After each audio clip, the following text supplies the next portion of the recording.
नमस्कार, मैं नेहा सिंह और आप देख रहे हैं नेशन 24 न्यूज। और अब बात करते हैं उत्तराखंड की। आगामी 2022 विधानसभा चुनाव को शांतिपूर्ण ढंग से संपन्न कराने के लिए अल्मोड़ा पुलिस ने बाजार में फ्लैग मार्च निकालकर जनता को सुरक्षित निर्वाचन का संदेश दिया।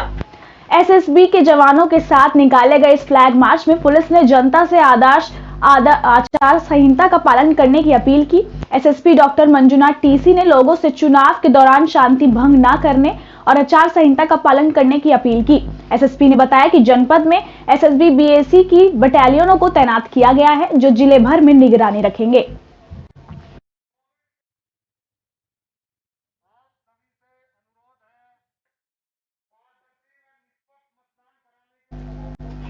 आगामी विधानसभा में मादक पदार्थों की रोकथाम और तस्करी करने वालों की पुलिस ने धरपकड़ तेज कर दी है। वहीं चौखटिया पुलिस ने 10 पेटी अवैध शराब के साथ एक तस्कर को गिरफ्तार किया है। बरामद शराब की कीमत 62,000 रुपए आकी गई है। वरिष्ठ पुलिस अधीक्षक डॉक्टर मंजुनाथ टीसी ने आगामी चुनाव में आचार संहिता का पालन कराए जाने और अवैध नशे का कारोबार करने वालों के खिलाफ सभी थाना और चौकी प्रभारियों को कड़ी कार्रवाई के निर्देश दिए हैं। इसी क्रम में अल्मोड़ा जिले के थाना चौखटिया पुलिस ने क्षेत्र में यातायात चेकिंग अभियान चलाया। इसी दौरान जाजली के पास चेकिंग के दौरान वाहन चालक ब्रिजपाल वर्मा के कब्जे से 10 पेटी अवैध अंग्रेजी शराब बरामद की गई। मौके पर पुलिस ने शराब की सील कर आरोपी के खिलाफ आबकारी और महामारी एक्ट के तहत कार्रवाई कर गिरफ्तार कर लिया है।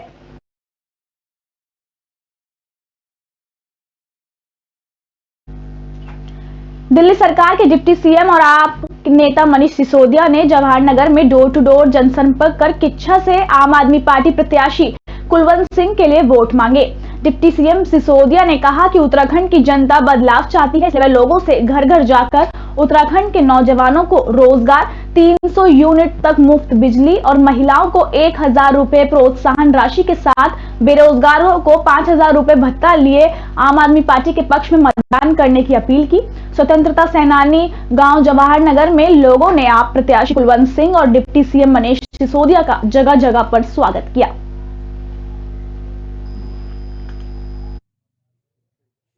आप लोग ने देखी होगी, वो बनाया है मैंने। और एक ये दाल बोलते हैं पथरी के लिए, क्या बोलते हैं इसको, गौहद की दाल, एक वो बना रखी है मैंने। बाकी दाल चावल। और वो मेरे दरवाजे पर आए, सुदामा के दरवाजे पे कृष्ण आ गए, तो उससे बड़ी खुशी मेरे लिए कुछ भी नहीं हो सकती। बढ़िया रेस्पॉन्स मिल रहा है। लोग कह रहे हैं कि एक बार तो केजरीवाल जी को मौका देके देखना चाहिए। सर, उत्तराखंड की जो है भौगोलिक स्थिति दिल्ली से काफ़ी अलग है। उत्तराखंड में किस तरह से विकास करोगे अगर आप? उत्तराखंड प्राकृतिक संसाधनों से बहुत भरपूर है। उत्तराखंड में जिस तरह से लोगों ने लड़के उत्तराखंड बनवाया, वो ऐसा बिरला ही उदाहरण देश में देखने को मिलता है।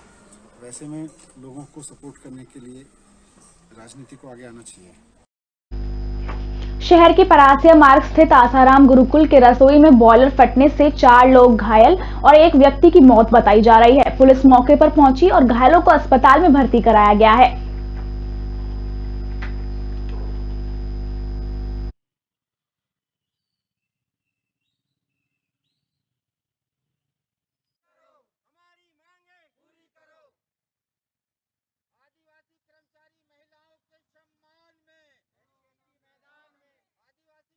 आदिवासी महिला कर्मचारियों को मानसिक एवं आर्थिक रूप से प्रताड़ित किया जा रहा है एवं जो दोषी अधिकारी हैं उनके खिलाफ में कार्रवाई हो, इसीलिए आज गौंडवाना महासभा के माध्यम से महामहिम राज्यपाल के नाम हम आज ये ज्ञापन सौंप रहे हैं। और हमारे जो मुख्य जो बिंदु हैं, जो इन महिलाओं के ऊपर जो स्वास्थ्य विभाग के जो अधिकारी द्वारा जो इनको मानसिक प्रताड़ित किया जा रहा है। बजाग क्षेत्र में विद्युत विभाग के अधिकारियों से परेशान होकर ग्रामीणों ने नायब तहसीलदार बजाग को माननीय मुख्यमंत्री के नाम से ज्ञापन सौंपकर विद्युत विभाग की बड़ी लापरवाही को बताते हुए कहा कि बिजली के मोटे बिल क्षेत्र के आदिवासी जनता को परेशान कर रखा है। वहीं ग्रामीणों ने बताया कि प्रति महीने 100 रुपए बिल दिया जाता था, लेकिन दिसंबर महीने का बिल 1000 से लेकर 5000 रुपए तक का ग्रामीणों को विद्युत विभाग के द्वारा थमा दिया गया है। परेशान ग्रामीणों ने ज्ञापन सौंपकर मोटी बिल को कार्यवाही कर उचित बिल दिए जाने की मांग की है।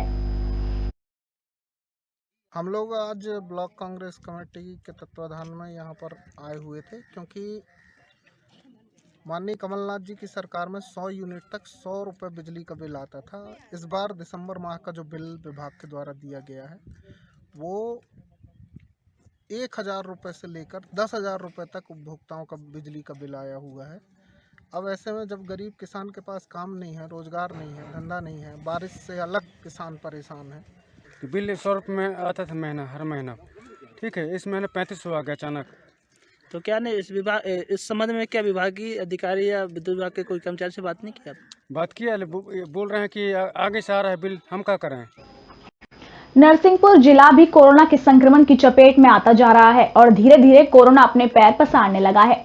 कोरोना के संक्रमण को देखते हुए करेली पुलिस प्रशासन ने करेली नगर के क्षेत्र के लोगों को मास्क का उपयोग करने और आपसी दूरी बनाकर रहने का आग्रह किया है। सैकड़ों वर्षों से बरमान का ऐतिहासिक मेला चर्चा में रहा है, लेकिन कोरोना संक्रमण को देखते हुए नरसिंहपुर कलेक्टर रोहित सिंह ने ऐतिहासिक बरमान मेले का आयोजन न किए जाने का आदेश जारी कर दिए हैं। कोरोना के मरीजों की संख्या कहीं कहीं पर फिर से बढ़ रही है, ऐसा देखने में आ रहा है।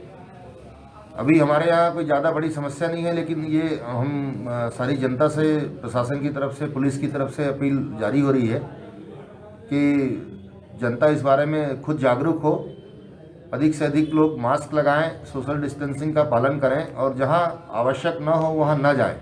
बहुत आवश्यक होने पे ही अपने घर से निकलें। केंद्रीय खाद्य संस्करण और जल शक्ति राज्य मंत्री प्रहलाद पटेल अल्प प्रवास पर अपने गृह जिला नरसिंहपुर पहुंचे, जहां उन्होंने नर्मदा परिक्रमा कर रहे महामंडलेश्वर 108 उत्तम स्वामी जी महाराज के दर्शन कर उनका आशीर्वाद लिया। मीडिया से बात करते हुए केंद्रीय मंत्री ने कोरोना संक्रमण की तीसरी लहर को लेकर कहा कि ये कोरोना की तीसरी लहर है, 2 लहरों का सामना देश कर चुका है। प्रधानमंत्री लगातार और देश के वैज्ञानिक एक ही समझाइश देशवासियों को देते रहे हैं कि हम मास्क पहने, दूरी को मेंटेन करें। जो तीसरी लहर है उससे निपटने के पर्याप्त संसाधन हमारे पास है, या आत्मविश्वास देश के पास है, लेकिन फिर भी हमें अनुशासन में रहने की जरूरत है। मैं तो एक बात जानता हूँ, जो माँ नर्मदा के परिक्रमावासी के रूप में उनके तट पर है, हमारे लिए वो सर्वस्व है। और मैं ये मानता हूँ कि माई के किनारे जो जाता है वो खुद का भी भला करता है और समाज का भी भला करता है। शिवपुरी के सुरवाया थाना अंतर्गत करई गंगोरा के पास कोटा झांसी 4 लेन हाईवे पर घने कोहरे के कारण भीषण सड़क हादसा घटित हो गया, जिसमें एक बस, एक ट्रक, एक कंटेनर और 2 ट्रैक्टर ट्रॉली की आपस में भिड़ंत हो गई। इस दुर्घटना में एक ने अपनी जान भी गंवा दी है। सभी घायलों को तत्काल शिवपुरी के जिला अस्पताल में भर्ती कराया गया है, जहां उनका डॉक्टरों द्वारा उपचार जारी है। वहीं इस हादसे में एक की मौत भी हुई है। जानकारी के मुताबिक आज सुबह 8 बजे हाईवे पर घना कोहरा होने की वजह से बस सड़क किनारे खड़े ट्रक से टकराने के बाद अनियंत्रित होकर पलट गई, जिसके बाद अन्य वाहन एक के बाद एक बस से टकराते हुए चले गए। लेके आए तो झूमने लगी बस। और अच्छा, ड्राइवर कंडक्टर के शराब पिए हुए थे? हाँ, वो भाग ही गया, पता ही नहीं चला, जनता सब बस ही में और वो भाग गया। इसमें कुछ लोगों की मौत भी हुई है। 3 बॉडी पड़ी हुई उसमें। अभी दबी है गाड़ी में? दबी है, अभी निकली नहीं है। बच्चे भी घायल है, हमको भी लग गया, हमारे आदमी को भी लग गया, बहुत से घायल हो चुके हैं। बस भी बिल्कुल चपटा हो गई है बस। इसमें एक आदमी तो जान से खत्म हो गया, संतोष नाम का आदमी है, कन्नौज जिले का रहने वाला है, और 5-6 आदमी घायल हैं। कुछ लोग इलाज करा के निकल गए हैं। तो गाड़ी सर कहाँ से आ रही थी और एक्सीडेंट का कारण क्या रहा? ये गाड़ी अहमदाबाद से आ रही थी और कानपुर जा रही थी। घना कोहरा था, यहाँ 2 ट्रैक्टर और एक डंपर, एक ट्रक में आपस में एक्सीडेंट हो गया था, जिसके कारण रोड सक्रिय हो गई थी, रोड ब्लॉक था। वीडियो कोच वाले को कोहरे के कारण दिखा नहीं और वो डिवाइडर पर चढ़ के गाड़ी पलट गई। सिवनी नेशनल पार्क कर्माझीरी में सैलानियों को रोजाना बाघ के दीदार हो रहे हैं, तो वहीं आज बाघ को चीतल का शिकार करते हुए किसी सैलानियों ने वीडियो बना लिया, जो बहुत ही रोमांचक दृश्य है, जो सोशल मीडिया पर अब जमकर वायरल हो रहा है।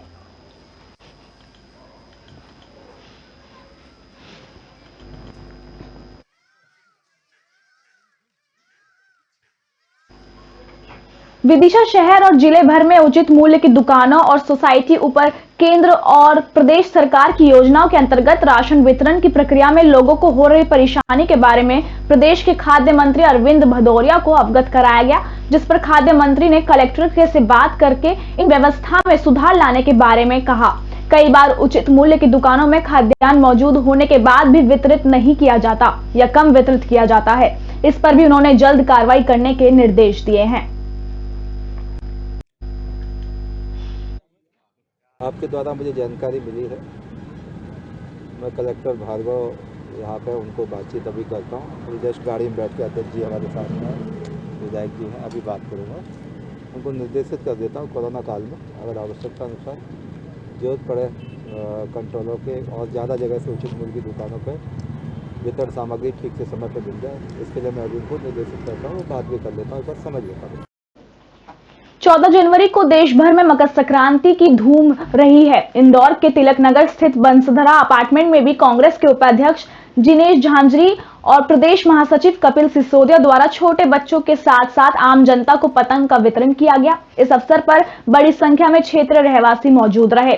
शहर कांग्रेस उपाध्यक्ष और समाज सेवी जिनेश झांझरी ने बताया कि वह विगत कई वर्षों से अपनी टीम के साथ मकर संक्रांति पर शहर में पतंग वितरण का आयोजन करते आ रहे हैं। वहीं प्रदेश के महासचिव कपिल सिसोदिया ने कहा कि भाजपा द्वारा हिंदू धार्मिक त्योहारों पर अपना अधिकार जमाया जाता है, लेकिन हमारे देश में सभी को अधिकार है कि वह हर त्योहार मनाए, इसलिए हम कई वर्षों से पतंग वितरण का आयोजन कर रहे हैं।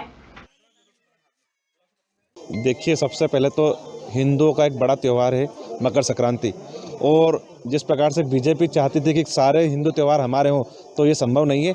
ये सभी के त्यौहार हैं पूरे भारतवर्ष के, तो इसमें कांग्रेस भी अपनी संलिप्तता बताई जा रही है। और जिस प्रकार से जिनेश भाई के द्वारा पतंग वितरण किया गया है, उसी प्रकार बसंत पंचमी में प्रसाद वितरण किया गया है। हिंदुओं का त्यौहार जिनेश भाई के द्वारा हमेशा निभाया जाता है, और वसुंधरा कॉम्प्लेक्स में हर बार एक बड़े बड़े आयोजन किए जाते हैं जिनेश भाई के। विगत 3-4 सालों से सतत एक ही उद्देश्य पतंग बांटने का कि जिस प्रकार से पतंग हवा के अंदर ऊंचाइयां भरती है, सभी के जीवन के अंदर ऊंचाइयां भरी रहे, सभी के जीवन में ऊंचाइयों को छूते रहें और हरियाली छाई रहे। जिस प्रकार से पतंग रंग बिरंगी होती है, सभी के जीवन रंग बिरंगा हो, किसी के जीवन में कोई दुख नहीं आवे। वर्तमान समय में जिस प्रकार से हम पिछले 2 सालों से कोई कोरोना बीमारी, ओमिक्रॉन बीमारी, तरह तरह की बीमारियों से जिस प्रकार से आम नागरिक परेशान है, कहीं ना कहीं हमारे हिंदुस्तान के त्यौहार, हमारे हिंदुस्तान की सभ्यता, हमारे हिंदुस्तान की संस्कृति, इन त्योहारों के माध्यम से इन दुखों को, इन दर्दों को कम करने की कोशिश करते हैं। इंग्लैंड से रिटर्न एक डॉक्टर के साथ 1 करोड़ से अधिक की धोखाधड़ी की घटना को अंजाम देने वाले एक ठग फर्जी पत्रकार को पुलिस ने गिरफ्तार किया है। आरोपी ने अपने आप को प्रॉपर्टी ब्रोकर और अधिमान्यता पत्रकार बताकर डॉक्टर को अपनी बातों के झांसे में लिया और अपने अन्य साथियों के साथ मिलकर जमीन दिलाने के नाम पर 1 करोड़ की राशि को अपने और अपने अन्य साथियों के खातों में ट्रांसफर करवा लिया। पुलिस ने आरोपी के पास से कुछ फर्जी दस्तावेज और फर्जी पत्रकार का आईडी भी जब्त किया है। अब पुलिस आरोपी के अन्य साथियों की तलाश में जुटी हुई है। को गिरफ्तार किया गया है। धीरज यादव से पूछताछ में उसने स्वीकार किया है और धीरज यादव से जो है फर्जी अनुबंध पत्र भी दस्तावेज जब्त किए गए हैं। बरामदगी में धीरज यादव से जो है एक पत्रकार का कार्ड भी मिला है, जिस पर मध्य प्रदेश शासन अधिमान्य पत्रकार लिखा हुआ है। उक्त कार्ड की सत्यता की जांच के लिए जनसंपर्क कार्यालय से संपर्क किया जा रहा है। प्रथम दृष्टया संदेहास्पद प्रतीत हो रहा है। जैसे ही जनसंपर्क कार्यालय से जानकारी प्राप्त होती है, आधिकारिक रूप में भी उसकी हम जानकारी। भारतीय रक्षा सेनाओं में अधिकारी के रूप में चयनित होने की प्रक्रिया की जागरूकता फैलाने के उद्देश्य से इंदौर में मां ट्यूटोरियल द्वारा एक पत्रकार वार्ता का आयोजन किया गया। हाल ही में एनडीए के लिए चयनित गौतम राठौर फरवरी 2022 में एनडीए ज्वाइन करने जा रहे हैं। गौतम ने बताया कि उसने एनडीए की लिखित परीक्षा भोपाल में दी। लिखित परीक्षा पास करने के बाद उसने 3ASSB गांधीनगर में दिया। अब वे एनडीए 147 के लिए रिकमेंड हुए हैं। उन्होंने CPSS देहरादून से क्लियर किया और मेरिट लिस्ट में रैंक 152 प्राप्त की। अब वह SSB और मेडिकल क्लियर होने के बाद फरवरी 2022 में एनडीए 147 फोर्स ज्वाइन करने नेशनल डिफेंस एकेडमी खड़गवासला जा रहे हैं। अभी एनडीए में ऑल इंडिया रैंक 152 लगा है, तो ऑफ कोर्स खुशी हूँ, और पेरेंट्स का भी नाम थोड़ा किया है समाज में, तो अच्छा लग रहा है। युवाओं के लिए क्या संदेश है, किस तरह की मेहनत करना पड़ती है, क्या संदेश देना चाहते हैं? अगर आपको ऑफिसर बनना है आर्म फोर्सेस में, डेफिनेटली मेहनत तो लगेगी। अगर आप पीछे हट जाएंगे मेहनत के टाइम पे, तो फिर होना तो नहीं है। तो कंटिन्यूसली मेहनत करेंगे तो ऑफ कोर्स रिजल्ट मिलेगा, और अच्छा मार्गदर्शन मिल गया तो थोड़ा जल्दी मिल जाएगा। और ये 5 दिन तक प्रक्रिया से गुजरने के बाद फिर बच्चा रिकमेंड होता है, और उसके बाद फिर मेरिट आती है सर, फाइनल मेरिट मेडिकल के बाद जी। जबलपुर में भारतीय जनता पार्टी के राष्ट्रीय महासचिव कैलाश विजयवर्गीय का अल्प प्रवास पर आगमन हुआ। इस दौरान कैलाश विजयवर्गीय सांसद राकेश सिंह और विधायक अशोक रोहिणी के निवास में पहुंचे। वहीं भाजपा के राष्ट्रीय महासचिव कैलाश विजयवर्गीय ने सांसद निवास में मीडिया से चर्चा करते हुए कहा कि पंजाब में राजनीति दूषित हो गई है और प्रधानमंत्री की सुरक्षा में हुई चूक से कांग्रेस का चेहरा पूरे देश के सामने उजागर हुआ है। उन्होंने कहा कि उत्तर प्रदेश में भाजपा पूरी तरह से ताकतवर है और जिस तरह हमने पिछले चुनाव में 325 सीटें जीती थी, उसी तरह इस चुनाव में सीटें जीतकर सरकार बनाएंगे। पर कोई व्यक्ति हमें लगता है कि पार्टी के हित के लिए अच्छे हैं, अगर वो आएंगे तो उनका स्वागत करेंगे। भाई साहब, जबलपुर में सियासत पे क्या कहेंगे? क्या अकाली दल की आवश्यकता महसूस कर रहे हैं क्योंकि किसान भी अब मैदान में उतर रहे हैं? मुझे लगता है पंजाब की राजनीति में जिस प्रकार का प्रदूषण आया है, विशेषकर प्रधानमंत्री जी की सुरक्षा को जिस प्रकार खतरा हुआ है और उसमें सरकार का चेहरा बेनकाब हुआ है और एक मीडिया ग्रुप ने स्टिंग किया, वो आप सब लोगों ने देखा, सारे देश ने देखा। इससे सरकार बेपर्दा हो गई और मैं समझता हूं कि कांग्रेस को देश से माफ़ी मांगना चाहिए जिस प्रकार का कृत्य वहाँ की सरकार। गांव नगरा में प्रधानमंत्री की सुरक्षा में पंजाब में हुई चूक को लेकर बांगरोध मंडल की जन आक्रोश रैली। गांव नगरा में भाजपा मंडल अध्यक्ष लाला जाट सहित कई भाजपा कार्यकर्ता हुए शामिल। मंडल अध्यक्ष ने कहा कि कांग्रेस किसान विरोधी पार्टी है। देश के प्रधानमंत्री और मुख्यमंत्री ने कांग्रेस किसानों को कई सौगात दी। मंडल अध्यक्ष ने कहा कि कुछ दिन पूर्व हुई बारिश और ओलावृष्टि को लेकर जिला अध्यक्ष और रतलाम ग्रामीण विधायक ने कलेक्टर से चर्चा की और दूसरे दिन ही सर्वे किया गया। भाजपा की सरकार हमेशा किसानों के साथ खड़ी है।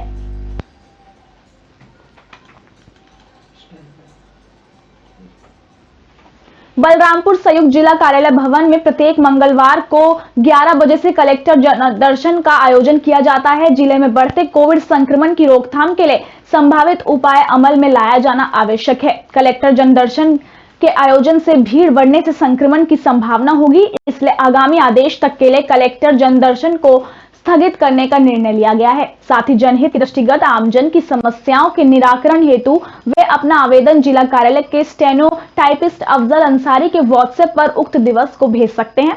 आवेदन जन दर्शन सूची में पंजीकृत कर निराकरण की कार्यवाही की जाएगी। बरेली के पूर्व सांसद स्वर्गीय राजवीर सिंह के बेटे धीरेन्द्रवीर सिंह ने एक प्रेस वार्ता में बताया कि उनके पिता का अंतिम संस्कार लोकतंत्र सेनानी होने के नाते राज के सम्मान के साथ नहीं किया गया। इससे उनके परिवार को इस बात से कोई तकलीफ नहीं हुई, बल्कि बरेली सदर तहसील में तैनात एक अधिकारी द्वारा अपमानित किए जाने का बहुत दुख है। इस पर उक्त अधिकारी ने रमेश चौहान से धमकी भरे लहजे में कहा कि अगर हमको इसके कारण कोई असुविधा हुई तो असुविधा उनको भी होगी। उन्होंने कहा कि तहसील में तैनात अधिकारी द्वारा उनके साथ दुर्व्यवहार किया गया और धमकी भी दी गई है। हमें कोई बोल नहीं है, पर हम उनकी मेंटलिटी कोई हमारे पास में हमें कोई फंसाने का डर नहीं है। इमरजेंसी हमने झेली है, हमारे पिताजी ने अपनी संघर्षों में ही काटा है, जेल भरो आंदोलन किए हैं, हम लोग जेल में रहे हैं, 6-6 महीने पापा इमरजेंसी में रहे हैं, हमारा पूरा परिवार हम भी जेल जा चुके हैं। भाई सरकार के खिलाफ प्रदर्शनों में हम भी जेल गए, पर हम इन सब बातों में राजनीति नहीं चाहते थे। तो ये धमकी किस मद में तहसीलदार स्तर के व्यक्ति। अब आगे क्या प्लान है? हमारा कोई प्लान नहीं है, हमारा तो ये प्लान है जो हमारे साथ हो रहा है, ये हमारी वेदना जो है वो हम आपको बता रहे हैं। इस बुलेटिन में फिलहाल इतना ही। नमस्कार।